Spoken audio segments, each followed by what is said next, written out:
Bloomberg Audio Studios. Podcasts, radio, news.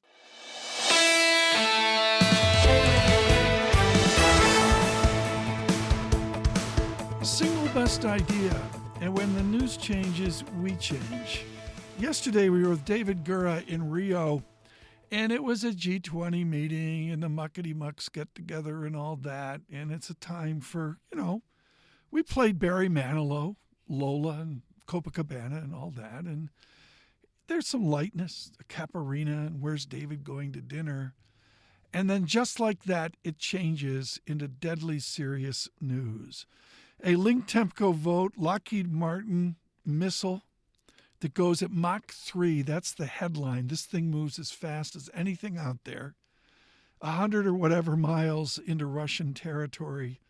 And the facts change. As we were live on air, headlines from Mr. Lavrov of Russia moved the markets. We tried to get conversation.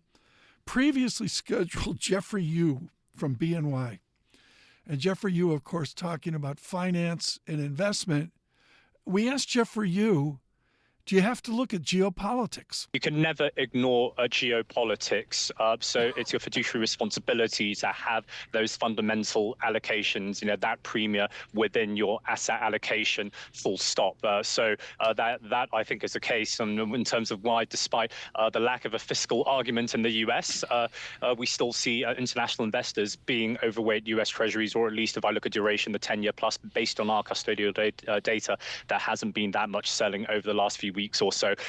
And this is another reason why you want to hold on to those treasuries for now. It helps for the US sustain its fiscal spending, but over the medium to longer term, there's a story there. But you want to be overweight near these assets, even though it doesn't give you a strong yield, or you worry about other forms of premium as well. But then we fall back to diversification. And again, you want to be diversified. You look at your portfolio, your overweight dollars, overweight treasuries, where are markets that you can afford to add to your weightings that are decorrelated. India is a very good example.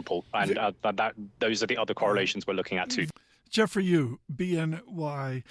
Very typically, and I'm guilty of this, we really fight against it every day, but the bottom line, folks, is gloom sells.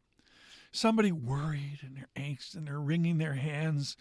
It's always better. It works. So we really focus on people that say, you know what, we're optimistic. David Doyle has led the charge on this at Macquarie.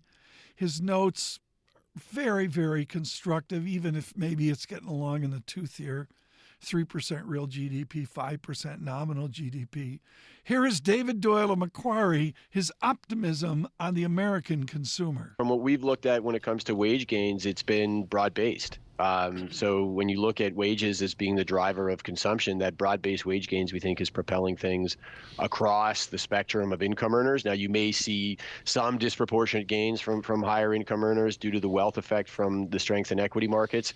But overall, we think it's almost all income groups that are participating.